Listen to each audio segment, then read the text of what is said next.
ਤੁਹਾਨੂੰ ਲੈ ਕੇ ਪਹੁੰਚਿਆ ਅਜਿਹੇ ਡੇਰੇ ਜਿੱਥੋਂ ਦੇ ਮਾਲਕ ਨੇ ਕੁੱਤੇ।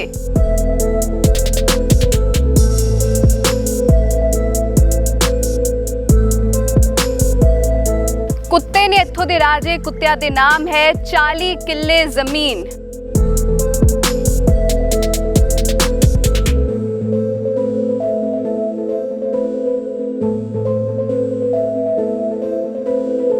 जो ਇਹਦੀ ਜਾਇਦਾਦ ਸੰਬੰਧੀ ਜੋ ਵੀ ਹੈ ਉਹ ਸਮਾਧਾਂ ਦੇ ਨਾਮ ਹੈ ਇੱਥੇ। ਉਹਦਾ ਕਾਰਨ ਇਹ ਹੈ ਕਿ ਭਵਿੱਖ ਦੇ ਵਿੱਚ ਕਈ ਵਾਰ ਕੋਈ ਇਹੋ ਜਿਹਾ ਸਾਧੂ ਸੰਤ ਮਹਾਪੁਰਸ਼ ਬੈਠ ਜਾਂਦਾ ਜੋ ਨਸ਼ੇ ਇਤਿਆਦਿ ਦੀ ਜਿਸਨੂੰ ਲੱਤ ਲੱਗ ਜੇ ਤੇ ਜਿਹਦੇ ਕਾਰਨ ਉਹ ਇਸ ਸੰਪत्ति ਨੂੰ ਨਸ਼ਟ ਕਰ ਸਕਦਾ ਸੀ। ਉਸ ਡਰ ਦੇ ਕਾਰਨ ਇਹਨੂੰ ਨਾ ਕੋਈ ਵੇਚ ਸਕਦਾ ਨਾ ਇਸ ਨੂੰ ਕੋਈ ਖਰੀਦ ਸਕਦਾ।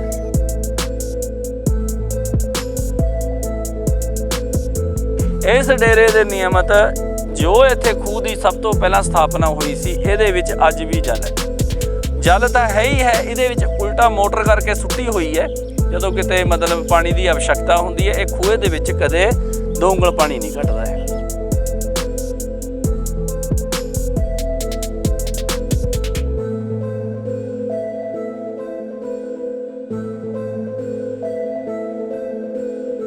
ਇਹਨਾਂ ਨੇ ਸਵੇਰੇ ਮਤਲਬ ਦਰਵੇਸ਼ਾਂ ਨੂੰ ਲੱਸੀ ਪਾਉਣੀ ਹੈ, ਜਿਹੜੀ ਚਾਹ ਦੇ ਟਾਈਮ ਉਹ ਲੱਸੀ ਦਾ ਸੇਵਨ ਕਰਦੇ ਨੇ।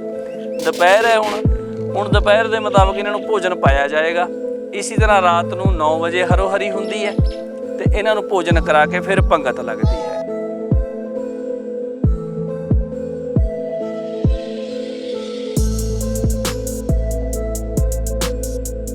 ਇਹ ਸਮਾਧਾਂ ਉਹ ਨੇ ਜਿਸ ਤਰ੍ਹਾਂ देखिए जो संत महापुरुष इत्थे गद्दी नशीन होए ने, गद्दी के अहुदेदार होए ने, उन्होंने नियमित जो भंडारी इत्यादि जिस संत महापुरुषों ने आके इत्थे अपना देह का त्याग किया है, फिर उन्होंने जिहड़ी है समाधियां दे उपर जिहड़े आपां लगे दिखते हैं ना पत्थर, ये पत्थर नहीं, इन्हों शिव पिंडी का ही स्वरूप दिता जाता है भी वो शिव स्वरूप हो गए, भगवान च ब्रह्मलीन हो गए।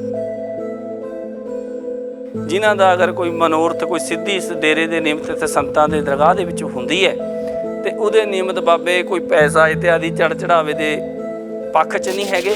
वो कहंदे ने भी इत्थे दे मालक बाहर दरवेश ने, उन्हां नूं दुੱਧ पाओ, उन्हां नूं तुसीं ब्रैड पाओ, ठीक है जी, उन्हां नूं कंघी करो, ठीक है, हाँ जी, उन्हां दे मतलब गल दे विच तुसीं फुੱਲ पाओ, तुहाडा अपना भाव है उन्हां दी ही उस माल जदों तुसीं उन्हां दी सेवा करोगे मालक देखेगा तुहानूं जरूर तुहाडे मन च वरदान की प्राप्ति होएगी।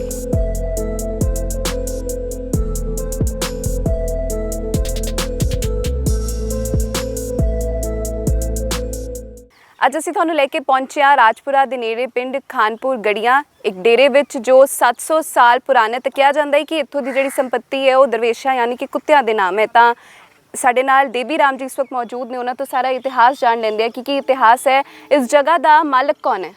ਉਹ ਸ਼ੁਰੂ ਤੋਂ ਜਿਹੜੇ ਆਪਣੇ ਇਹ ਜੂਨਾ ਅਖਾੜੇ ਦੇ ਸਿੱਧ ਮਹਾਪੁਰਸ਼ ਹੋਏ ਨੇ ਮਹਾਰਾਜ ਦਤਾਤਰੇ ਜੀ, ਜਿਨ੍ਹਾਂ ਨੇ ਦਰਵੇਸ਼ਾਂ ਦੇ ਨਿਯਮਤ ਆਪਣਾ ਉਤਸ਼ਾਹ ਔਰ ਪ੍ਰੇਮ ਬਹੁਤ ਵਡਿਆਈ ਇਤਿਆਦि ਜਿੱਥੇ ਉਹ ਆਉਂਦੇ ਜਾਂਦੇ ਸੀ ਦਰਵੇਸ਼ ਉਹਨਾਂ ਦੇ ਨਾਲ ਰਹਿੰਦੇ ਸੀ। ਇਸ ਅਖਾੜੇ ਦੇ ਵਿੱਚ ਜਿੰਨੇ ਸਾਧੂ ਸੰਤ ਮਹਾਪੁਰਸ਼ ਰਹੇ ਨੇ ਉਹਨਾਂ ਦੇ ਇੱਥੇ ਨਹੀਂ ਹਰ ਤਕਰੀਬਨ ਤੁਹਾਨੂੰ ਭਾਰਤ ਦੇ ਵਿੱਚ ਬੜੇ ਬੜੇ ਇਹੋ ਜਿਹੇ ਮੰਦਰ ਮਿਲਣਗੇ ਜਿੱਥੇ ਮਤਲਬ ਦਰਵੇਸ਼ਾਂ ਦੀ ਬਹੁਤ ਸੇਵਾ ਕਰੀ ਜਾਂਦੀ ਹੈ।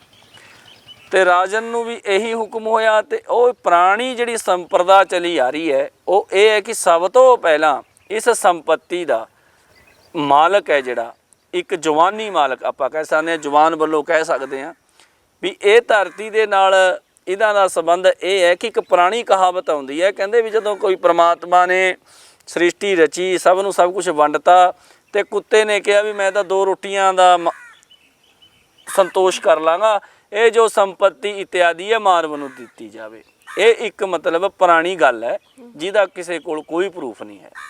ਉਸ ਦੇ ਨਿਯਮਤ ਇਸ ਧਰਤੀ ਦੇ ਉੱਤੇ ਤਕਰੀਬਨ ਅਗਰ ਆਪਾਂ ਵਿਚਾਰ ਕਰਿਆ ਜਾਏ ਤਾਂ ਸਾਰੀ ਧਰਤੀ ਹੈ ਹੀ ਕੁੱਤਿਆਂ ਦੀ ਹੈ।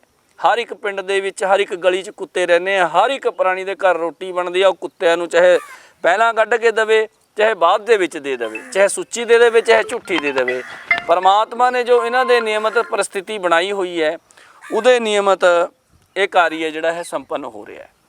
ਉਸ ਤੋਂ ਬਾਅਦ ਕੁੱਤਿਆਂ ਨੂੰ ਦੁਪਹਿਰ ਨੂੰ ਸਭ ਤੋਂ ਪਹਿਲਾਂ ਲੰਗਰ ਬਣਦਾ ਹੈ, ਪਹਿਲਾਂ ਇਹਨਾਂ ਨੂੰ ਲੰਗਰ ਛਕਾਇਆ ਜਾਂਦਾ।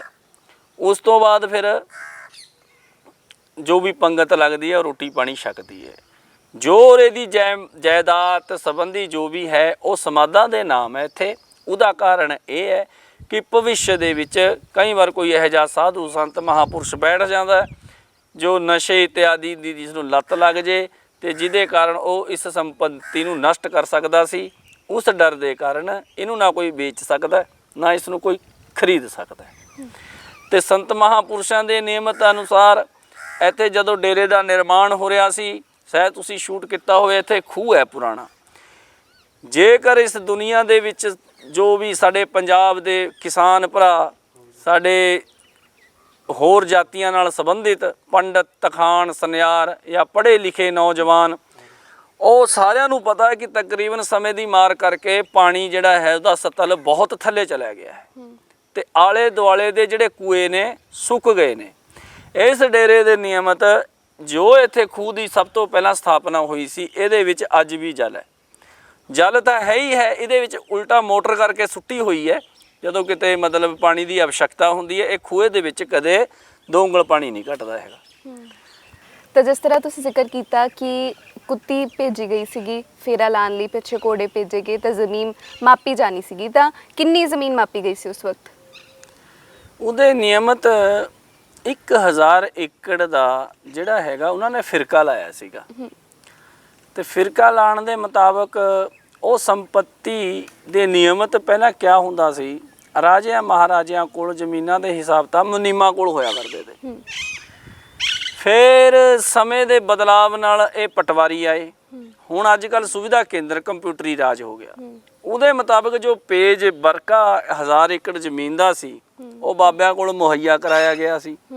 ਕਿਸੇ ਅਣਗਹਿਲੀ ਦੇ ਵਿੱਚ ਉਹ ਧੂਣੇ ਦੇ ਵਿੱਚ ਫੁੱਕ ਗਿਆ ਸੀ, ਜਿਹਦੇ ਵਿੱਚ 40 ਏਕੜ ਜ਼ਮੀਨ, 160 ਵਿਗੇ ਜ਼ਮੀਨ ਜਿਹੜੀ ਹੈ ਉਹ ਬਚ ਗਈ ਸੀ। ਉਹ ਬਚਣ ਤੋਂ ਬਾਅਦ ਜੀ ਇਹ ਮਤਲਬ ਕਿ ਉਸੀ ਦੇ ਨਾਲ ਡੇਰੇ ਦਾ ਜਿਹੜਾ ਹੈ ਪਾਲਣ ਪੋਸ਼ਣ ਇਤਿਆਦਿ ਹੁੰਦਾ ਹੈ। ਇਹਦੇ ਨਿਯਮਤ ਨਾ ਬਾਬੇ ਆ ਇਹ ਅਲਖ ਜਗਾਉਂਦੇ ਨੇ, ਨਾ ਕਿਤੇ ਮੰਗਣ ਜਾਂਦੇ ਨੇ। ਉਲਟਾ ਅਗਰ ਇੱਥੇ ਕੋਈ ਸਾਧੂ ਸੰਤ ਆ ਜਾਂਦਾ, ਉਹਨੂੰ ਭੋਜਨ ਆਦਿ ਔਰ ਦਾਨ ਦਕਸ਼ਣਾ ਦੇ ਨਾਲ ਨਿਵਾਰਿਆ ਜਾਂਦਾ ਜੀ। ਹਾਂਜੀ। ਤੇ ਹੋਰ ਕੀ ਖਾਸੀਅਤ ਹੈ ਇਸ ਡੇਰੇ ਦੀ? ਹੋਰ ਦੇਖੋ ਜੀ, ਜਿਹੜੇ ਡੇਰੇ ਹੁੰਦੇ ਨੇ, ਮੰਦਿਰ ਹੁੰਦੇ ਨੇ, ਉਹਨਾਂ 'ਚ ਫਰਕ ਹੁੰਦਾ ਹੈ। ਡੇਰਾ ਅਰਥਾਤ ਡੇਰੇ ਜਾਂ ਮੱਠ, ਇਹ ਇੱਕ ਸੰਨਿਆਸੀ ਸਾਧੂ ਸੰਤਾਂ ਦਾ ਤਪਸਵੀ ਸਥਲ ਹੁੰਦਾ ਹੈ, ਜਿਹਦੇ 'ਚ ਉਹ ਸੰਸਾਰ ਤੋਂ ਹਟ ਕੇ ਪੀੜ ਭੜੱਕੇ ਤੋਂ ਅਲੱਗ ਹੋ ਕੇ ਤਪ ਕਰਦੇ ਨੇ ਜੀ। ਤੇ ਜਿਸ ਤਰ੍ਹਾਂ ਆਪਾਂ ਕਹਿ ਦਿੰਦੇ ਹਾਂ ਵੀ ਮੱਠ ਹੈ, ਇੱਥੇ ਲੋਕਾਂ ਦੀਆਂ ਮਨੋਕਾਮਨਾਵਾਂ ਪੂਰੀਆਂ ਹੁੰਦੀਆਂ ਨੇ ਜਾਂ ਕੋਈ ਹੋਰ ਇਹੋ ਜਿਹਾ ਕੋਈ ਸੰਬੰਧ ਨਹੀਂ। ਸੰਬੰਧ ਹੁੰਦਾ ਮਹਾਤਮਾ ਦੇ ਨਾਲ, ਜਿਹੜੇ ਕਰਨੀ ਵਾਲੇ ਤਪਸਵੀ ਰੂਹਾਂ ਉਹ ਬੈਠੀਆਂ ਹੁੰਦੀਆਂ ਨੇ। ਤੇ ਜਦੋਂ ਕੋਈ ਭਗਤ ਲੋਕ ਕੋਈ ਝਾੜੇ ਦੇ ਨਿਯਮਤ ਜਾਂ ਉਸ ਨੂੰ ਕੋਈ ਬਿਮਾਰੀ ਹੈ ਜਾਂ ਉਸ ਦਾ ਕੋਈ ਮਨੋਰਥ ਸਿੱਧ ਹੈ ਜਾਂ ਕੋਈ ਹੋਰ ਗੱਲਬਾਤ ਹੁੰਦੀ ਹੈ, ਉਹ ਉੱਥੇ ਦੇ ਸੰਤ ਨਾਲ, ਮਹਾਂਪੁਰਸ਼ਾਂ ਦੇ ਨਾਲ ਬੈਠ ਕੇ ਆਪਣਾ ਦੁੱਖ ਵਡਾਂਦਰਾ ਕਰਦੇ ਨੇ ਤੇ ਇਹਨਾਂ ਦੇ ਆਸ਼ੀਰਵਾਦ ਦੇ ਨਾਲ ਹੀ ਉਹਨਾਂ ਦੀ ਜਿਹੜੀ ਨਿਵਾਰਨ ਹੁੰਦਾ ਹੈ ਦੁੱਖ ਦਾ, ਇੱਛਾ ਦੀ ਪੂਰਤੀ ਹੁੰਦੀ ਹੈ। ਤੇ ਮੰਦਿਰ ਦੇ ਵਿੱਚ ਆਪਾਂ ਜਾਂਦੇ ਹਾਂ, ਮੰਦਿਰ ਦੇ ਵਿੱਚ ਸਿਰਫ ਭਗਤ ਭਗਵਾਨ ਤੇ ਉਹਦਾ ਪੁਜਾਰੀ ਹੁੰਦਾ ਹੈ। ਜਿਵੇਂ ਆਪਾਂ ਨੈਣਾ ਦੇਵੀ ਜਾਂ ਆਪਾਂ ਅਮਰਨਾਥ ਜਾਂ ਕਿਤੇ ਜਗਨਨਾਥ, ਕਿਸੇ ਵੀ ਪਰਮ ਪਾਵਨ ਤੀਰਥ ਦੇ ਜਾਂਦੇ ਹਾਂ, ਉੱਥੇ ਆਪਾਂ ਆਪਣਾ ਸਮਾਨ ਲੈ ਕੇ ਡਾਇਰੈਕਟ ਭਗਵਾਨ ਕੋਲੋਂ ਮੰਨਤ ਮੰਗਦੇ ਹਾਂ। ਤੇ ਡੇਰੇ ਦੇ ਵਿੱਚ ਤੇ ਸੰਤਾਂ ਦਾ ਜਿਹੜਾ ਵਰਣ ਹੈ, ਉਹਦੇ ਵਿੱਚ ਗੁਰਬਾਣੀ ਦੇ ਵਿੱਚ ਵੀ ਇਹਨਾਂ ਦੀ ਬਹੁਤ ਵਡਿਆਈ ਕਰੀ ਗਈ ਹੈ। ਸੰਤ ਦੀ ਨਿੰਦਿਆ ਨਰਕਾਂ ਤੋਂ ਵੀ ਬੜੇ ਬੜੇ ਨਰਕਾਂ ਦੇ ਵਿੱਚ ਪਹੁੰਚਾ ਦਿੰਦੀ ਹੈ। ਤੇ ਇਸ ਕਰਕੇ ਸੰਤਾਂ ਦਾ ਜਿਹੜਾ ਤਪ ਅਨੁਸ਼ਠਾਨ ਹੁੰਦਾ, ਉਹਦੇ ਨਾਲ ਜੋ ਭਗਤ ਸੰਗਤ ਲੋਕ ਆਉਂਦੇ ਹੈ, ਉਹਨਾਂ ਦਾ ਮਤਲਬ ਮਹਾਤਮਾਵਾਂ ਦੇ ਨਾਲ ਹੀ ਸੰਬੰਧ ਹੈ। ਤੇ ਇਹੀ ਡੇਰੇ ਦੀ ਮਹੱਤਤਾ ਹੁੰਦੀ ਹੈ ਕਿ ਇੱਥੇ ਹੁਣ 13ਵੀਂ ਗੱਦੀ ਤੇ ਬਾਬਾ ਜੀ ਬੈਠੇ ਸੀਗੇ, ਉਹ ਵੀ ਆਪਣਾ ਜਿਹੜਾ ਹੈ ਜੋਤੀ ਜੋਤ ਮਤਲਬ ਇਸ ਸੰਤ ਸਵਰੂਪ ਸੀ, ਚਲੇ ਗਏ। ਉਹਨਾਂ ਦਾ ਜਿਨ੍ਹਾਂ ਭਗਤਾਂ ਦਾ ਉਹਨਾਂ ਦੁਆਰਾ ਕਲਿਆਣ ਹੋਇਆ ਸੀ, ਉਹ ਜਦੋਂ ਹੁਣ ਦੁਨੀਆ 'ਚ ਚਲੇ ਗਏ, ਉਹ ਭਗਤਾਂ ਦਾ ਜਿਹੜਾ ਭਾਵ ਹੈ ਹੁਣ ਉਹਨਾਂ ਦੀ ਸਮਾਧੀ ਤੱਕ ਰਹਿ ਗਿਆ, ਨਾ ਕਿ ਉਹ ਅੰਦਰ ਆਉਂਦੇ ਹੈ ਸਮਾਧੀ ਤੇ ਮੱਥਾ ਟੇਕ ਕੇ ਆਪਣਾ ਜੈ ਜੈਕਾਰ ਕਰਕੇ ਚਲੇ ਜਾਂਦੇ ਹੈ। ਇਹੀ ਪਹਿਲਾਂ ਸਮਾਧੀਆਂ ਬਣੀਆਂ ਹੋਈਆਂ ਨੇ। ਹੁਣ ਇਸੇ ਤਰ੍ਹਾਂ ਕੋਈ ਸੰਤ ਮਹਾਂਪੁਰਸ਼ ਹੁਣ ਬੈਠਣਗੇ, ਜਿਹੜੇ ਜਵਾਕ ਬੱਚੇ ਨਵੀਂ ਪਨੀਰੀ ਆਈ ਜਾਏਗੀ, ਉਹ ਉਹਨਾਂ ਦੇ ਨਾਲ ਉਹਨਾਂ ਦਾ ਕਲਿਆਣ ਹੋਏਗਾ ਤੇ ਉਹਨਾਂ ਨੂੰ ਮੰਨਦੇ ਰਹਿਣਗੇ। ਤੋ ਇਸ ਕਰਕੇ ਇਸ ਦੀ ਮਹੱਤਤਾ ਡੇਰੇ ਦੀ ਇਹ ਹੈ, ਡੇਰੇ ਦੀ ਮਹੱਤਤਾ ਡੇਰੇ ਦੇ ਸਾਧ ਨਾਲ ਹੈ ਜੀ। ਹਾਂਜੀ। ਤੇ ਸਵੇਰ ਦੀ ਸ਼ੁਰੂਆਤ ਕਿਸ ਤਰ੍ਹਾਂ ਹੁੰਦੀ ਹੈ? ਮੈਂ ਸੁਣਿਆ ਕਿ ਜਦੋਂ ਭੋਜਨ ਬਣਦਾ ਹੈ ਜਾਂ ਜਦੋਂ ਲੰਗਰ ਬਣਾਇਆ ਜਾਂਦਾ ਹੈ ਤਾਂ ਸਭ ਤੋਂ ਪਹਿਲੇ ਭੋਗ ਕੁੱਤਿਆਂ ਨੂੰ ਲਵਾਇਆ ਜਾਂਦਾ ਹੈ। ਉਹਦਾ ਇਹ ਹੈ ਜੀ ਕਿ ਸਭ ਤੋਂ ਪਹਿਲਾਂ ਜਿਸ ਤਰ੍ਹਾਂ ਆਪਾਂ ਸਵੇਰੇ ਉੱਠ ਕੇ ਚਾਹ ਪੀਂਦੇ ਹਾਂ, ਕੌਫੀ ਪੀਂਦੇ ਹਾਂ, ਉਸ ਤੋਂ ਬਾਅਦ ਆਪਣੇ ਘਰਾਂ ਦੇ ਵਿੱਚ ਚੁੰਨੂ ਮੁੰਨੂ ਫੈਂਕੀ ਜੈਂਕੀ ਕੁੱਤਿਆਂ ਦੇ ਨਾਂ ਰੱਖੇ ਹੁੰਦੇ ਨੇ ਹੈ, ਉਹਨਾਂ ਨੂੰ ਵੀ ਬ੍ਰੈਡ ਆਦਿ ਅਗਲਾ ਆਪਣੇ ਘਰ ਦੇ ਵਿੱਚ ਨਾਸ਼ਤਾ ਕਰਾਉਂਦਾ। ਇਸੇ ਤਰ੍ਹਾਂ ਇਸ ਡੇਰੇ ਦੇ ਤਕਰੀਬਨ ਜਿੰਨੇ ਵੀ ਕੁੱਤੇ ਨੇ ਇਹਨਾਂ ਨੂੰ ਦਰਵੇਸ਼ ਦੇ ਨਾਂ ਨਾਲ ਹੀ ਸੰਬੋਧਿਤ ਕਰਿਆ ਜਾਂਦਾ ਹੈ। ਤੇ ਬਾਬਾ ਜੀ ਆ ਗਏ ਨੇ, ਇਹ ਹੁਣ ਦੁਪਹਿਰ ਦਾ ਜਿਹੜਾ ਹੈ, ਘੁਮਾ ਦਿਓ ਜੀ ਕੈਮਰਾ ਉਧਰ ਨੂੰ, ਮਹਾਪੁਰਸ਼ ਮਹਾਰਾਜ ਸ੍ਰੀ ਪਰਮ ਪੂਜਨੀਏ ਬਾਬਾ ਜੀ ਹਰੀਗਿਰੀ ਜੀ ਨੇ, ਇਹ ਭੰਡਾਰੀ ਹਨ ਡੇਰੇ ਦੇ। ਇਹਨਾਂ ਨੇ ਸਵੇਰੇ ਮਤਲਬ ਦਰਵੇਸ਼ਾਂ ਨੂੰ ਲੱਸੀ ਪਾਉਣੀ ਹੈ, ਜਿਹੜੀ ਚਾਹ ਦੇ ਟਾਈਮ ਉਹ ਲੱਸੀ ਦਾ ਸੇਵਨ ਕਰਦੇ ਨੇ। ਦੁਪਹਿਰ ਹੈ ਹੁਣ ਦੁਪਹਿਰ ਦੇ ਮੁਤਾਬਕ ਇਹਨਾਂ ਨੂੰ ਭੋਜਨ ਪਾਇਆ ਜਾਏਗਾ। ਇਸੇ ਤਰ੍ਹਾਂ ਰਾਤ ਨੂੰ 9 ਵਜੇ ਹਰੋ ਹਰੀ ਹੁੰਦੀ ਹੈ ਤੇ ਇਹਨਾਂ ਨੂੰ ਭੋਜਨ ਕਰਾ ਕੇ ਫਿਰ ਪੰਗਤ ਲੱਗਦੀ ਹੈ। ਆਓ ਜੀ, ਇਸ ਕਰਕੇ ਆਪਾਂ ਦਰਵੇਸ਼ਾਂ ਦੇ ਦਰਸ਼ਨ ਕਰੀਏ ਜੀ। ਤਾਂ ਇਹਨਾਂ ਨੂੰ ਬੁਲਾਇਆ ਜਾ ਰਿਹਾ ਹੁਣ ਆਵਾਜ਼ ਇਹਨਾਂ ਨੂੰ ਬੁਲਾਇਆ ਜਾ ਰਿਹਾ ਹੈਗਾ।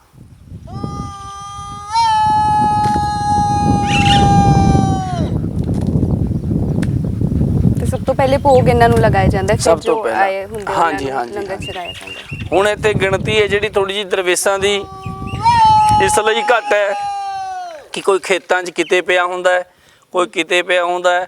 ਹੌਲਾ ਹੌਲਾ ਕਰਕੇ ਕੁੱਤਿਆਂ ਦੀ ਕੋਈ ਆਯੂ ਵੀ ਘੱਟ ਹੁੰਦੀ ਹੈ, ਕੁਝ ਬੱਚੇ ਮਰ ਵੀ ਜਾਂਦੇ ਹੈ ਤੇ ਕਈ ਵਾਰ ਕਿਸੇ ਸਾਲ ਤਾਂ ਇੱਥੇ ਦੇਖਣ ਨੂੰ 40 45 ਕੁੱਤਿਆਂ ਦਾ ਅਸੀਂ ਇਕੱਠ ਦੇਖਿਆ। ਹੁਣ ਵਿਚਕਾਰ ਜੀ ਨੂੰ ਬਹੁਤ ਕੁੱਤਿਆਂ ਦੀ ਦਸ਼ਾ ਜਿਹੜੀ ਹੈਗੀ ਹੈ ਉਹ ਹੋ ਗਈ ਹੈ। ਉਧਰ ਨੂੰ ਵੀ ਲੈ ਲਓ ਜੀ ਕੈਮਰਾ, ਕੁੱਤਾ ਆਂਦਾ ਦਿਖਾ ਦਿਓ। ਆ ਰਹੇ ਹੈ। ਇਹਨਾਂ ਨੂੰ ਆਪ ਹੀ ਵੈਸੇ ਪਤਾ ਲੱਗ ਜਾਂਦਾ ਕਿ ਸਮਾਂ ਹੋ ਰਿਹਾ ਹੈ। ਹਾਂਜੀ ਹਾਂਜੀ ਹਾਂਜੀ, ਜਦੋਂ ਵੀ ਆਵਾਜ਼ ਪਹੁੰਚਦੀ ਹੈ ਨਾ, ਜਦੋਂ ਹੁਣ ਇਹਨਾਂ ਨੂੰ ਆਵਾਜ਼ ਕਰਕੇ ਸੰਬੋਧਿਤ ਕਰਿਆ ਗਿਆ ਤੇ ਤੂੰ ਇੱਕ ਜਿਹੜਾ ਇਹ ਇੱਕ ਨਾਰਾ ਹੈ, ਇਹਨਾਂ ਦਾ ਅਰਥ ਹੈ ਕਿ ਇਹਨਾਂ ਨੂੰ ਬੁਲਾ ਲਿਆ ਗਿਆ ਤੇ ਹੁਣ ਇਹ ਆਪਣਾ ਜੋ ਵੀ ਹੈ ਭੋਜਨ ਆਦਿ ਗ੍ਰਹਿਣ ਕਰਕੇ ਆਰਾਮ ਕਰਨਗੇ। ਤੇ ਇਹ ਡੇਰੇ ਤੇ ਕੋਈ ਪੱਕੀ ਜਗ੍ਹਾ ਹੈ, ਕੋਈ ਕਮਰਾ ਵਗੈਰਾ ਜਾਂ ਕੋਈ ਇਹ ਸਾਰਾ ਉਹ ਹਾਲ ਬਣਿਆ ਹੋਇਆ ਜੀ, ਉਹ ਸ਼ਟਲ ਖੁੱਲਾ, ਠੀਕ ਹੈ ਜੀ। ਉਹ ਪਿੱਛੇ ਮਹਾਦੇਵ ਭੂਤਨਾਥ ਦਾ ਮੰਦਿਰ ਹੈ, ਉੱਥੇ ਵੀ ਦਰਵਾਜ਼ੇ ਨੂੰ ਕੋਈ ਉਹ ਨਹੀਂ ਲੱਗਿਆ ਵਾ। ਪਰ ਇਹਨਾਂ ਦੀ ਸਥਿਤੀ ਇਹ ਹੈ ਕਿ ਇਹ ਡੇਰੇ ਦੇ ਮਤਲਬ ਇਸ ਮੀਂਹ ਪਵੇ ਬੂੰਦੀ ਪਵੇ ਮਾੜਾ ਮੋਟਾ ਇੱਧਰ ਉੱਧਰ ਹੋ ਜਾਂਦਾ, ਨਹੀਂ ਜਿੱਥੇ ਉਹ ਸਾਹਮਣੇ ਤੁਸੀਂ ਉਹ ਦੇਖ ਰਹੇ ਹੋ ਬਣਿਆ ਹੋਇਆ, ਉੱਥੇ ਸਾਰੇ ਕੁੱਤਿਆਂ ਨੇ ਰਾਤ ਨੂੰ ਇਕੱਠੇ ਹੋ ਕੇ ਸ਼ੈਨ ਕਰਨਾ। ਵੈਸੇ ਡੇਰਾ ਹੀ ਮਤਲਬ ਮੰਦਿਰ ਹੀ ਇਹਨਾਂ ਦਾ ਹੈ, ਸੰਪत्ति ਦੇ ਮਾਲਕ ਵੀ ਇਹੀ ਨੇ। ਕਿਉਂਕਿ ਬੰਦਾ ਸਾਧ ਹੈ, ਜੋ ਆਪਾਂ ਮਾਲਕੀਅਤ ਤੇ ਉਸ ਨੂੰ ਕਹਿ ਸਕਦੇ ਹਾਂ। ਤੁਹਾਡੇ ਕੋਲ ਕੋਈ ਵਾਹਨ ਹੋਵੇ, ਐਕਟਿਵਾ ਹੋਵੇ, ਕਾਰ ਹੋਵੇ, ਤੁਸੀਂ ਉਸ ਨੂੰ ਵੇਚ ਖਰੀਦ ਸਕਦੇ ਹੋ, ਤੁਸੀਂ ਮਾਲਕ ਹੋ। ਜੇ ਤੁਸੀਂ ਵੇਚ ਖਰੀਦ ਹੀ ਨਹੀਂ ਸਕਦੇ ਤਾਂ ਆਪਾਂ ਉਸਦੇ ਮਾਲਕ ਨਹੀਂ ਹੈਗੇ। ਮਾਲਕ ਇਸ ਕਰਕੇ ਇਹਨਾਂ ਨੂੰ ਕਿਹਾ ਜਾਂਦਾ ਹੈ। ਤੇ ਹੁਣ ਕਿੰਨੀ ਕੁ ਗਿਣਤੀ ਹੈ ਇੱਥੇ ਕੁੱਤਿਆਂ ਦੀ? ਹੁਣ ਤੱਕ ਕੁੱਤਿਆਂ ਦੀ ਗਿਣਤੀ ਸਰ ਤਕਰੀਬਨ ਮੈਡਮ ਜੀ 10-12 ਕੁੱਤੇ ਰਹਿ ਗਏ ਨੇ। ਹੁਣ ਕੁਝ ਕੁੱਤੇ ਮਤਲਬ ਕਿ ਨਵਾਂ ਸਿਰਜਣ ਹੋਏਗਾ। ਇੱਥੇ ਹੁੰਦਾ ਕੀ ਹੈ, ਤਕਰੀਬਨ ਇੱਥੇ ਸਪਰੇਹਾਂ ਸਪਰੂਹਾਂ ਹੁੰਦੀਆਂ ਨੇ ਆਲੇ ਦਾਲੇ, ਜਾਂ ਕੋਈ ਅੰਦਰ ਬਾਹਰ ਕੁੱਤਾ ਚਲਿਆ ਜਾਂਦਾ ਹੈ, ਆਪਣੀ ਆਯੂ ਦੇ ਮੁਤਾਬਕ ਆਪਣਾ ਜੀਵਨ ਬਤੀਤ ਕਰਕੇ ਕਿਸੇ ਨਾ ਕਿਸੇ ਕਾਰਨ ਕਰਕੇ ਆਪਣਾ ਚੋਲਾ ਛੱਡ ਜਾਂਦਾ ਹੈ।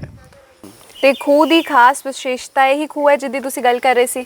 ਹਾਂਜੀ, ਇਹ ਉਹੀ ਖੂਹ ਹੈ ਜੀ ਜਿਹਦੇ ਵਿੱਚ ਇਹ ਅੱਜ ਤੱਕ ਜਲ ਦੇ ਨਾਲ ਹਰਿਆ ਭਰਿਆ ਤੇ ਉਸੇ ਤਰ੍ਹਾਂ ਇਹ ਮੌਜੂਦ ਹੈ।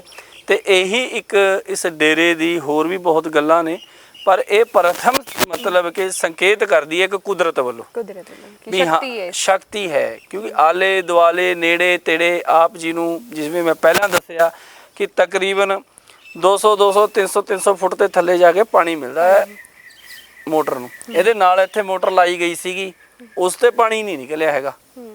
ਇਹ ਦੇਖੋ, ਇਹ ਸਮਰਸੀਬਲ ਵਿੱਚ ਗਿਰਿਆ ਹੋਇਆ। ਉਲਟਾ ਇਸ ਖੂਹ ਦਾ ਪਾਣੀ ਹੈ ਜਿਹੜਾ ਮਤਲਬ ਕਿ ਪਤਾ ਨਹੀਂ ਬਾਬਿਆਂ ਦੀ ਕਿਆ ਕਿਰਪਾ ਹੈ, ਜਿਹਦੇ ਨਾਲ ਇਹ ਜਿਵੇਂ ਜਿਸ ਹਿਸਾਬ ਨਾਲ ਥੱਲੇ ਹੈ, ਸਿਰਫ ਇਹਦੇ 'ਚ ਜਲ ਹੈ। 2-4 ਫੁੱਟ ਉੱਧਰ ਨਹੀਂ ਹੈ, 2-4 ਫੁੱਟ ਉੱਧਰ ਨਹੀਂ ਹੈ, ਬਸ ਇੰਨੇ ਕੁ ਸਥਾਨ 'ਚ ਹੈ। ਇਹ ਸਮਰਸੀਬਲ ਮੋਟਰ ਗਿਰੀ ਹੋਈ ਹੈ, ਇੱਥੋਂ ਪਾਣੀ ਚੱਲਦਾ ਹੈ, ਗੋਬਰ ਗੈਸ ਹੈ, ਮੈਸਾਂ ਨਲਾਉਣਾ ਧਲਾਉਣਾ ਹੋਰ ਸਾਰਾ ਹਿਸਾਬ ਕਿਤਾਬ ਇਹਦੇ ਤੋਂ ਚੱਲਦਾ ਹੈ। ਇਹ ਸਮਾਧਾਂ ਉਹ ਨੇ ਜਿਸ ਤਰ੍ਹਾਂ ਦੇਖੀਏ ਜੋ ਸੰਤ ਮਹਾਪੁਰਸ਼ ਇੱਥੇ ਗੱਦੀ ਨਸ਼ੀਨ ਹੋਏ ਨੇ, ਗੱਦੀ ਦੇ ਅਹੁਦੇਦਾਰ ਹੋਏ ਨੇ, ਉਹਨਾਂ ਦੇ ਨਿਯਮਤ ਜੋ ਭੰਡਾਰੀ ਇਤਿਆਦਿ ਜਿਸ ਸੰਤ ਮਹਾਪੁਰਸ਼ਾਂ ਨੇ ਆ ਕੇ ਇੱਥੇ ਆਪਣਾ ਦੇਹ ਦਾ ਤਿਆਗ ਕੀਤਾ ਹੈ, ਫਿਰ ਉਹਨਾਂ ਦੀ ਜਿਹੜੀ ਹੈ ਸਮਾਧੀਆਂ ਦੇ ਉੱਪਰ ਜਿਹੜੇ ਆਪਾਂ ਲੱਗੇ ਦਿਖਦੇ ਆ ਨਾ ਪੱਥਰ, ਇਹ ਪੱਥਰ ਨਹੀਂ, ਇਹਨਾਂ ਨੂੰ ਸ਼ਿਵ ਪਿੰਡੀ ਦਾ ਹੀ ਸਰੂਪ ਦਿੱਤਾ ਜਾਂਦਾ ਹੈ। ਵੀ ਉਹ ਸ਼ਿਵ ਸਵਰੂਪ ਹੋ ਗਏ, ਭਗਵਾਨ 'ਚ ਬ੍ਰਹਮਲੀਨ ਹੋ ਗਏ, ਇਸ ਕਰਕੇ ਫਿਰ ਇਹਨਾਂ ਦੀ ਸਵੇਰੇ ਤੇ ਦੁਪਹਿਰ ਨੂੰ 4 ਤੇ 5 ਦੇ ਵਿੱਚ ਜਲ ਅਭਿਸ਼ੇਕ ਹੁੰਦਾ ਡੇਲੀ। ਤੇ ਭਗਤ ਹੈ ਜਿਹੜੇ ਇਹਨਾਂ ਦੀ ਯਾਦਗਾਰ ਬਣੀ ਰਵੇ, ਇਹਨਾਂ ਦੀ ਅੱਜ ਵੀ ਸੰਤ ਮਹਾਪੁਰਸ਼ਾਂ ਦੀ ਜਿਹੜੀ ਹੈ ਮ੍ਰਿਤੂ ਤੋਂ ਬਾਅਦ ਵੀ ਜਿਹੜੀ ਹੈ ਉਹਨਾਂ ਨੂੰ ਯਾਦ ਰੱਖਿਆ ਜਾਂਦਾ ਹੈ। ਇਹੀ ਪਰੰਪਰਾ ਆਦਿ ਅਨਾਦਿ ਹੈ। ਇੱਥੋਂ ਦੇ ਜਿਹੜੇ ਦਰਵਾਜ਼ੇ ਨੇ ਇਹ ਨਿਯਮਤ ਅਨੁਸਾਰ ਨੇ। ਹੁਣ 1:30 ਵਜੇ ਦਰਵਾਜ਼ਾ ਬੰਦ ਹੋ ਜਾਏਗਾ, ਫਿਰ 3:30 ਜਾਂ 4 ਵਜੇ ਦਰਵਾਜ਼ਾ ਖੁੱਲ੍ਹੇਗਾ। ਉਸ ਤੋਂ ਬਾਅਦ ਐਵੇਂ ਹੀ ਰਾਤ ਨੂੰ ਫਿਰ 9 ਵਜੇ ਜਿਹੜਾ ਹੈ ਦਰਬਾਰ ਬੰਦ ਹੋ ਜਾਂਦਾ ਹੈ ਜੀ। ਕਿਹਾ ਜਾਂਦਾ ਹੈ ਕਿ ਇੱਥੋਂ ਦੇ ਜਿਹੜੇ ਮਾਲਕ ਨੇ ਉਹ ਕੁੱਤੇ ਨੇ ਜੀ। ਇੱਥੇ ਦੀ ਸੰਪत्ति ਦੇ, ਇਸ ਡੇਰੇ ਦੀ, ਇਸ ਪਿੰਡ ਦੀ ਤੇ ਇਸ ਕਹਾਣੀ ਧਰੋਹਰ ਨੇ ਕੁੱਤੇ। ਤੇ ਕੁੱਤਿਆਂ ਨੂੰ ਆਪਾਂ ਕੁੱਤਾ ਕਹਿ ਕੇ ਸੰਬੋਧਿਤ ਨਹੀਂ ਕਰ ਸਕਦੇ, ਇਹਨਾਂ ਨੂੰ ਦਰਵੇਸ਼ ਦੇ ਨਾਂ ਤੇ ਸੰਬੋਧਿਤ ਕੀਤਾ ਜਾਂਦਾ ਹੈ। ਤੇ ਜਿਵੇਂ ਵੀ ਮੈਂ ਆਪ ਜੀ ਨੂੰ ਪਹਿਲਾਂ ਵੀ ਦੱਸਿਆ ਵੀ ਇਸ ਸੰਪत्ति ਦੇ ਮਾਲਕ ਥੇ ਹੈ ਤੇ ਰਹਿਣਗੇ ਤੇ ਦਰਵੇਸ਼ ਹੀ ਹਨ। ਦਰਵੇਸ਼ੀ ਰਹਿਣਗੇ ਜੀ। ਤੇ ਨਾਲ ਹੀ ਕਿਹਾ ਜਾਂਦਾ ਹੈ ਕਿ ਇਹਨਾਂ ਦੇ ਨਾਮ 40 ਕਿੱਲੇ ਜ਼ਮੀਨ ਹੈ ਜੀ। ਉਹਨਾਂ ਦਾ ਕਾਰਨ ਇਹ ਸੀ, ਤੁਹਾਨੂੰ ਮੈਂ ਪਹਿਲਾਂ ਵੀ ਦੱਸਿਆ ਵੀ ਭਵਿੱਖ ਦੇ ਵਿੱਚ ਕੋਈ ਜ਼ਮੀਨ ਨੂੰ ਵਿਗਾੜ ਨਾ ਸਕੇ ਤੇ ਜ਼ਮੀਨ ਨੂੰ ਕੋਈ ਤੋੜ ਨਾ ਸਕੇ, ਕੋਈ ਵੇਚ ਨਾ ਸਕੇ। ਜ਼ਮੀਨ ਨੂੰ ਕੋਈ ਆਉਣ ਵਾਲੇ ਟਾਈਮ ਦੇ ਵਿੱਚ ਕਿਸੇ ਕੋਈ ਸੰਤ ਮਹਾਪੁਰਸ਼ ਕੋਈ ਨਸ਼ੇ ਦੀ ਲੱਤ ਦੇ ਵਿੱਚ, ਇਸ ਕਰਕੇ ਇਸ ਸਥਿਤੀ ਨੂੰ ਸਭ ਤੋਂ ਪਹਿਲਾਂ ਵਿਚਾਰ ਕੇ ਸ੍ਰੀ ਭਵਾਨੀਗੜ੍ਹ ਮਹਾਪੁਰਸ਼ ਜਿਨ੍ਹਾਂ ਦੀ ਇਹ ਸਮਾਧਾਂ ਨੇ, ਇਹ ਤਰਸ਼ੂਲ ਉਹਨਾਂ ਦੀ ਹੀ ਸਮਾਧ ਦੇ ਉੱਤੇ ਲੱਗਿਆ ਹੋਇਆ ਹੈ। ਨਾਲ ਨਾਲ ਜਿਵੇਂ 3 ਸਮਾਧਾਂ ਹੋਰ ਨੇ, ਇਹ ਵੀ ਸੰਤਾਂ ਦੀਆਂ ਨੇ।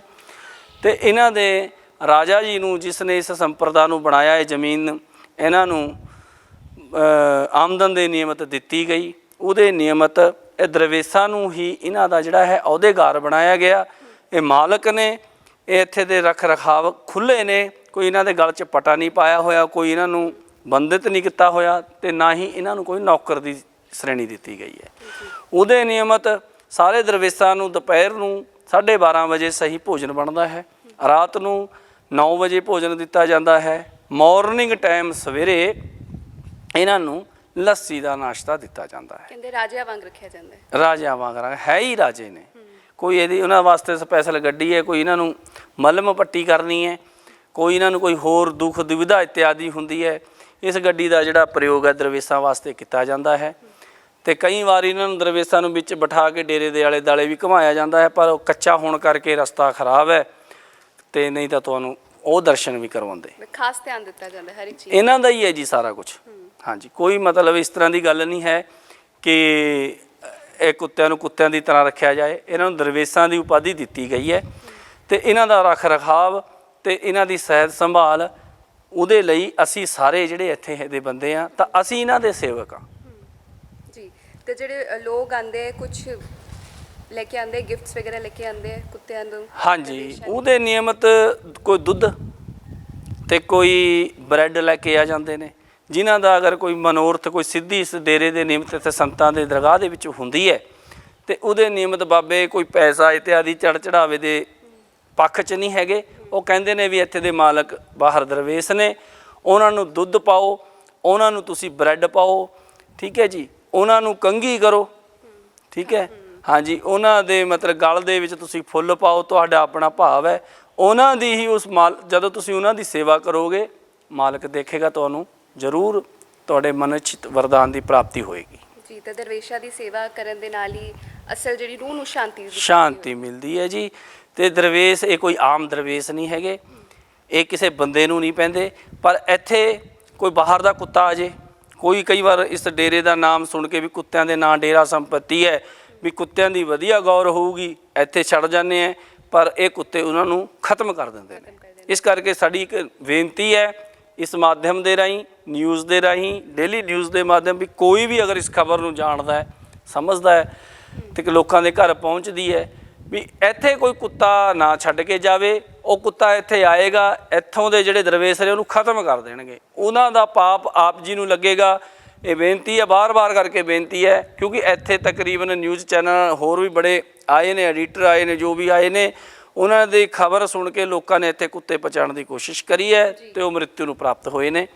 ਇਸ ਗੱਲ ਦਾ ਖਾਸ ਕਰਕੇ ਧਿਆਨ ਰੱਖਿਆ ਜਾਵੇ ਜੀ। ਤਾਂ ਬਹੁਤ ਵਧੀਆ ਲੱਗਿਆ ਟੀਬੀ ਰਾਮ ਜੀ ਤੁਹਾਡੇ ਨਾਲ ਗੱਲ ਕਰਕੇ, ਜੀ। ਬਹੁਤ ਬਹੁਤ ਸ਼ੁਕਰੀਆ ਸਾਨੂੰ ਵੀ ਤੇ ਦਰਸ਼ਕਾਂ ਨੂੰ ਇਸ ਡੇਰੇ ਓਮ ਦੇ ਨਮः ਇਤਿਹਾਸ ਸ਼ਿਵਾਏ ਨਾਲ ਜਾਣੂ ਕਰਵਾਉਣ ਲਈ। ਤਾਂ ਉਮੀਦ ਹੈ ਕਿ ਜੇ ਸ਼ਰਧਾਲੂ ਨੇ ਸ਼ਰਧਾ ਮਨ ਭਾਵਨਾ ਨਾਲ ਇੱਥੇ ਆਣਗੇ ਤੇ ਦਰਵੇਸ਼ਾਂ ਦੀ ਸੇਵਾ ਕਰਨਗੇ ਹਾਂਜੀ। ਤਾਂ ਕਿ ਸ਼ਾਂਤੀ ਦੀ ਪ੍ਰਾਪਤੀ ਉਹਨਾਂ ਨੂੰ ਸ਼ਾਂਤੀ ਹੋਏਗੀ, ਮਨੋਰਥ ਦੀ ਕਾਮਨਾ ਪੂਰੀ ਹੋਏਗੀ। ਇੱਥੋਂ ਇਹਨਾਂ ਦੀ ਸੇਵਾ ਕਰਕੇ ਜਿਨ੍ਹਾਂ ਪੁੱਤਰਹੀਣ ਨੇ ਉਹਨਾਂ ਨੂੰ ਕਿਤੇ ਵਰਦਾਨ ਲੈਣ ਦੀ ਲੋੜ, ਕੁਛ ਕਰਨ ਦੀ ਲੋੜ ਨਹੀਂ, ਇਹ ਇੱਛਾ ਰੱਖ ਕੇ ਇਹਨਾਂ ਦੀ ਸੇਵਾ ਕਰਨ, ਉਹਨਾਂ ਦੀ ਜੈ ਜੈਕਾਰ ਹੈ। ਅੱਛਾ, ਜਿਹੜੇ ਜਿਨ੍ਹਾਂ ਦੇ ਪੁੱਤ ਨਹੀਂ ਹੁੰਦੇ ਉਹ ਇੱਥੇ ਆਣ? ਹਾਂਜੀ ਹਾਂਜੀ, ਸੇਵਾ ਪਹਿਲਾਂ ਹੋਏ ਨੇ ਜੀ, ਬਹੁਤ ਚਮਤਕਾਰ ਹੈ, ਲੇਕਿਨ ਇਹ ਕਾਰੀ ਹੈ ਜਿਸ ਦੇ ਕਰਨ ਵਾਲਾ ਦਾ ਮਾਲਕ ਹੈ। ਲੇਕਿਨ ਇੱਥੇ ਹਰ ਇੱਕ ਮਤਲਬ ਗੁਰਦੁਆਰਾ ਸਾਹਿਬ ਹੋਏ, ਮੰਦਿਰ ਹੋਏ, ਮਸਜਿਦ ਹੋਏ, ਡੇਰੇ ਹੋਏ, ਹਰ ਇੱਕ ਦਾ ਆਪਣੀ ਆਪਣੀ ਮਾਨਤਾ। ਕਿਤੇ ਕੁਛ ਕਰਨ ਨਾਲ ਪ੍ਰਾਪਤ ਹੁੰਦਾ, ਕਿਤੇ ਕੁਛ ਕਰਨ ਨਾਲ। ਇੱਥੇ ਦਰਵੇਸ਼ਾਂ ਦੀ ਸੇਵਾ ਕਰਨ ਨਾਲ ਮਨੋਰਥ ਦੀ ਸਿੱਧੀ ਪ੍ਰਾਪਤ ਹੁੰਦੀ। ਜੇ ਪੁੱਤ ਦਾ ਵਰ ਵੀ ਲੈਣਾ ਕੁਛ ਵੀ ਅਸੰਭਵ ਹੋਵੇ, ਜੋ ਮੰਨ ਕੇ ਚਲੋ ਕੋਈ ਬੰਦਾ ਬਿਮਾਰ ਹੈ, ਉਹਨੂੰ ਦਵਾਈ ਕੰਮ ਨਹੀਂ ਕਰ ਰਹੀ, ਜਾਂ ਕੋਈ ਪੁੱਤਰ ਦੀ ਇੱਛਾ ਉਹ ਨਹੀਂ, ਜਿਸ ਕਾਰਿਆ ਨੂੰ ਮਨੁੱਖ ਸਵੈਮ ਨਹੀਂ ਕਰ ਸਕਦਾ, ਜੇ ਕਰ ਸਕਦਾ ਹੈ ਉਹਦੇ 'ਚ ਕੁਦਰਤ ਕਦੇ ਵੀ ਹਸਤਕਸ਼ੇਪ ਨਹੀਂ ਕਰਦੀ। ਤੇ ਜੇ ਕਰਕੇ ਉਹ ਮਨੁੱਖ ਦਾ ਕੋਈ ਵੀ ਕਾਰਿਆ ਕਿਤੇ ਨਹੀਂ ਬਣ ਰਿਹਾ, ਇਨਸਾਨ ਦੇ ਹੱਥ 'ਚ ਹੈ ਹੀ ਨਹੀਂ, ਉਹ ਆ ਕੇ ਪ੍ਰਮਾਤਮਾ ਉਹਨਾਂ ਦੀ ਜ਼ਰੂਰ ਸੁਣਦਾ ਹੈ ਤੇ ਉਹਨਾਂ ਦੇ ਮਨੋਰਥ ਦੀ ਸਿੱਧੀ ਹੁੰਦੀ ਹੈ। ਇਸੀ ਦੇ ਨਾਲ ਨਾਲ ਮੈਂ ਡੇਲੀ ਪੋਸਟ ਨਿਊਜ਼ ਪੰਜਾਬੀ, ਇਹਨਾਂ ਦਾ ਬਹੁਤ ਬਹੁਤ ਨਿਊਜ਼ ਚੈਨਲ ਵਾਲਿਆਂ ਦਾ ਧੰਨਵਾਦ ਕਰਦਾ ਤੇ ਅਨੁਮਤੀ ਲੈਣਾ ਕਿ ਤੁਸੀਂ ਆ ਕੇ ਲੋਕਾਂ ਦੇ ਭਾਵ ਤੇ ਲੋਕਾਂ ਦੇ ਖਿਆਲਾਂ ਨੂੰ ਇਸ ਪਰਮ ਪਾਵਨ ਤੀਰਥ ਦੇ ਵੱਲ ਉਗਰਾਹ ਕਰਨ ਲਈ, ਉਹਨਾਂ ਨੂੰ ਸੱਤਿਆ ਦਾ ਪ੍ਰਕਾਸ਼ ਕਰਨ ਲਈ ਤੇ ਇਸ ਸੱਚੀ ਸਟੋਰੀ ਨੂੰ, ਉਹਨਾਂ ਦੀ ਭਾਵਨਾ, ਉਹਨਾਂ ਦੇ ਮਸਤਕ, ਉਹਨਾਂ ਦੀ ਮਨ ਆਤਮਾ ਨੂੰ ਸ਼ਾਂਤੀ ਪਹੁੰਚਾਉਣ ਲਈ ਇੱਕ ਜੋ ਇਹ ਸੇਵਾ ਦਾ ਕਾਰਿਆ ਕੀਤਾ ਹੈ, ਇਸ ਦਾ ਮੈਂ ਆਪ ਜੀ ਦਾ ਬਹੁਤ ਬਹੁਤ ਧੰਨਵਾਦ ਕਰਦਾ ਹਾਂ। ਬੋਲ ਸ਼ੰਕਰ ਭਗਵਾਨ ਕੀ ਜੀ। ਤਾਂ ਬਹੁਤ ਬਹੁਤ ਸ਼ੁਕਰੀਆ ਜੀ, ਤੇ ਉਮੀਦ ਹੈ ਦਰਸ਼ਕਾਂ ਨੂੰ ਇਹ ਪੇਸ਼ਕਸ਼ ਜ਼ਰੂਰ ਪਸੰਦ ਆਈ ਹੋਵੇਗੀ। ਤਾਂ ਰਾਜਪੁਰਾ ਦੇ ਨੇੜੇ ਪਿੰਡ ਖਾਨਪੁਰ ਗੰਡਿਆਂ ਵਿੱਚ ਅਸੀਂ ਇਸ ਵਕਤ ਮੌਜੂਦ ਹਾਂ, ਜਿੱਥੇ 700-800 ਸਾਲ ਪੁਰਾਣਾ ਡੇਰਾ ਹੈ ਤੇ ਕਿਹਾ ਜਾਂਦਾ ਹੈ ਇੱਥੇ ਦਰਵੇਸ਼ਾਂ ਦੀ ਸੇਵਾ ਕਰਨ ਨਾਲ ਤੁਹਾਡੇ ਮਨ ਦੀਆਂ ਜਿੰਨੀਆਂ ਵੀ ਇੱਛਾਵਾਂ ਹੋਣ ਉਹ ਜ਼ਰੂਰ ਪੂਰੀਆਂ ਹੁੰਦੀਆਂ। ਤੇ ਇੱਥੋਂ ਹੀ ਤੁਹਾਡੇ ਨਾਲ ਇਜਾਜ਼ਤ ਲੈਂਦੇ ਹਾਂ, ਸਹਿਯੋਗੀ ਸਾਥੀ ਵਿੱਕੀ ਦੇ ਨਾਲ, ਜਸਨੂਰ ਤਵਣ, ਰਾਜਪੁਰਾ।